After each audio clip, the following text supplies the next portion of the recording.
Asan po si Kapitan? Kapitan Marcy Manchel. Ayan. Halika rito, Kapitan. Asan si Kuya? Di ba? Di na kompleto? Sa lima ng video. Kuya, umaga po sa inyo lahat. Nandito, tulad po ng pinangako na magpamot. Hindi magpapatuloy. Maggagamot. Okay.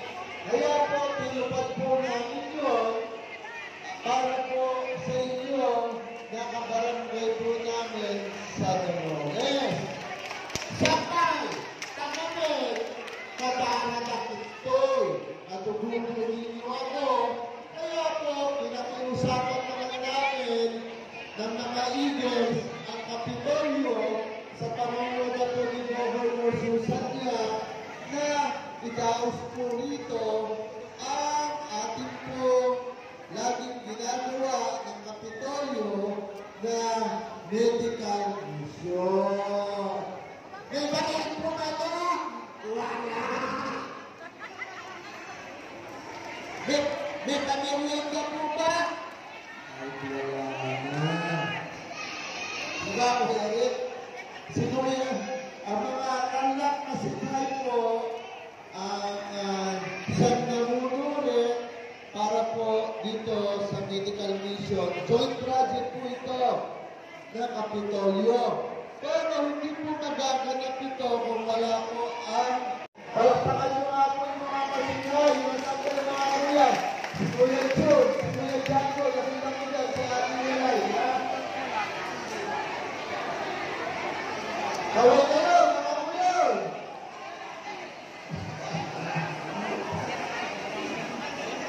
Siyempre po, lahat po ng mga ng TPH, may mga medtech po tayo dyan. Ano ba yung mga gawa servisyo natin dito, Ma'am Jenny? Ano galing mo na? Ano na, meron tayong x-ray, di ba? Blood yun! Ang dapat na kaya ni Maapaw. Yes, kasi tingnan niya yun, yung piso-piso. Kasi po, pupunta pa po kayo sa bayan, magkano pa, pamasayos pa, ipitan. Di ba? Ano pa? Kaya pa pagpili ngayon. Nagpapasalamat po ako kay Governor Harmes, siyempre at saka sa Tarlac na si Kai Eagles Club. Sila po ang nagpursige para magka-medical mission po sa atin. Kaya ang Barangay Colores po ay nagpapasalamat kay Governor Susan Yap, kay Vice Governor Carlito Masada, kay Congressman Christian Yap, at kay dating Congressman Vic Yap. Ito po ay isang programa po ng provincial government. Nagkilala po nila dito sa mga barangay para makatulong at makita kung ano man po ang problema ng provincial government. Pero ang provincial government po ay may programa. Araw-araw po ang SDN ay may check-up po doon. Hindi ko lang po alam kung anong time ang probinsya po ang pagsasalita to share sa Little Governor. Siya po ang magsasalita kung ano po yung mga programa. Pero ako po, bilang kapitan ninyo, tested ko na po ang magpa-check up sa SDN. Doon po ako nagpapacheck up, nagpapa-blood scan, CT scan. Doon po wala akong babayaran. Yun po ang programa ng ating provincial government. Kaya ang Barangay Dolores ay nagpapasalamat sa Tarlac Masikay Eagles Club sa pangunguna po ng ating mga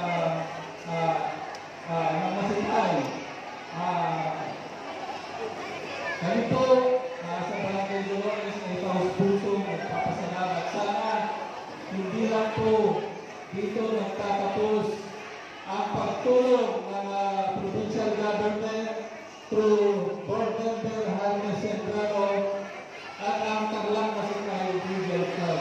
Kung ano man po sana ang problema ng barangay namin, nandito po ang daan natin patungo sa provincial government through Governor Sukran, Congressman Christian Yap, at kay dating Congressman Victor Yap. At ito po, ibibigay ko po ang microphone kay pero ako po, inaano ko talaga, sa SDN po, araw-araw po yung check-up doon. Nandun po ang lahat ng pangangailangan natin sa medical. Kung ano man po, blood chem, MRI, X-ray, nandun po. Kaya ako po ay nagpapasalamat kay Governor Susan Yap. Yung isa pong kabarangay namin, yung isang pasyente po namin, ay napagaling po sa provincial government doon sa neurology. Yung isang kabarangay po namin ay maalis na ngayon si Mr. Marvin Magala. Kaya maraming salamat po sa mga staff po ng governor, sa staff po ng provincial government, sa mga staff po ng Tarlac Provincial Hospital, sa lahat po ng mga organizer na medical mission dito.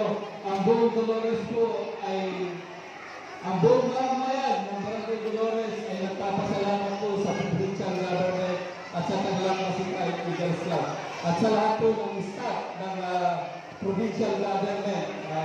Maraming salamat po. Sana maulit-ulit. Maraming salamat po.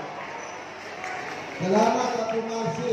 Salamat din po pala. Kasama din po natin yung mga Tarlac Masikay Knights Eagles Club. Dapat pala kayo. Ano si Kuya Pres? Kuya Pres ba ba? Kuya Wendell?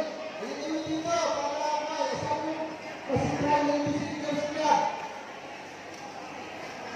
Wala yung mga Ladies Eagles Club? Okay. Hintayin nyo pa, baka dumating po, meron tayong special na bisita. Baka dumating po si Congressman, si Governor, na ako. Malay mo, manayunan. Sabi mo naman, huwag mo ba tayo picture-picture na, mga Chaplo? Ayun yun.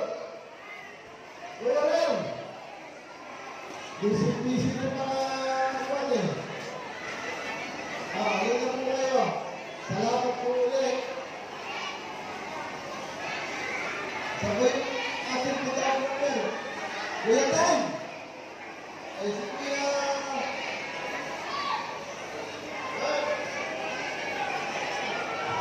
Kuya Darlon!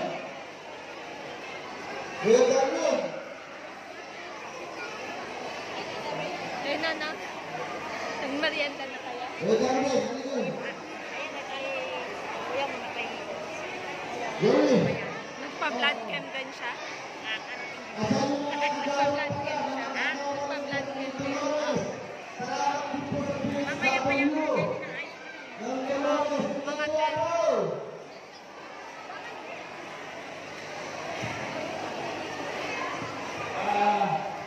pwede yung pangumapit yung mga kasama kong nagawad dito para ito po si Kagawad Alain Ibanez.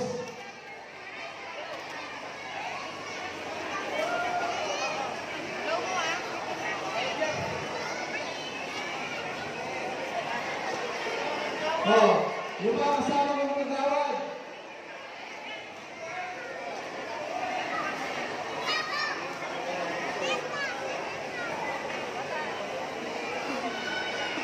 Ito si Kagawad Ibanez, si Kagawad Emil Sembrano, si Kagawad Emmanuel Sembrano.